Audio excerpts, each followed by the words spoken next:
अस्सलाम वालेकुम फ्रेंड्स, कैसे हैं आप? खैरियत से हैं? उम्मीद करती हूँ कि खैरियत से होंगे। आज की पोइट्री परवीन शाकिर की है।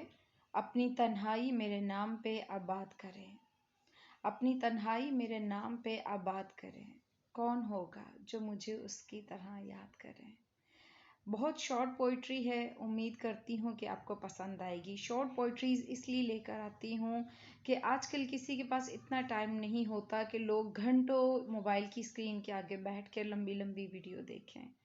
तो मेरी पोइट्री बहुत शॉर्ट होती है, प्लीज़ इसे पूरा देखा करें और पसंद आए तो लाइक किया करें, और कोई कमेंट हो तो कमेंट भी कर सकते हैं आप। बाकी मेरे सोशल लिंक डिस्क्रिप्शन बॉक्स में आपको मैं दे देती हूँ। आपकी कोई रिक्वेस्ट हो, कोई क्यूरी हो तो उस पर ज़रूर फॉरवर्ड किया करें, और साथ लगे बेल आइकन को लाजमी प्रेस करें, सब्सक्राइब के बटन को प्रेस करें ताकि मेरी आने वाली हर वीडियो की नोटिफिकेशन आपको मिल सके। अपनी ख़ास दुआओं में मुझे याद रखिएगा।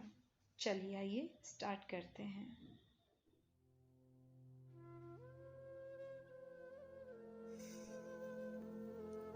अपनी तन्हाई मेरे नाम पे आबाद करे,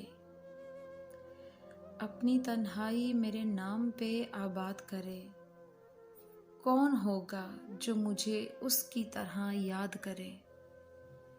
अपने कातिल की जहानत से परेशान हूँ मैं, अपने कातिल की जहानत से परेशान हूँ मैं। रोज़ एक मौत ने तर्ज की ऐजाद करे, इसकी मुट्ठी में बहुत रोज़ रहा मेरा वजूद, इसकी मुट्ठी में बहुत रोज़ रहा मेरा वजूद। मेरे साहिर से कहो अब मुझे आज़ाद करे, अपनी तन्हाई मेरे नाम पे आबाद करे, कौन होगा जो मुझे उसकी तरह याद करे।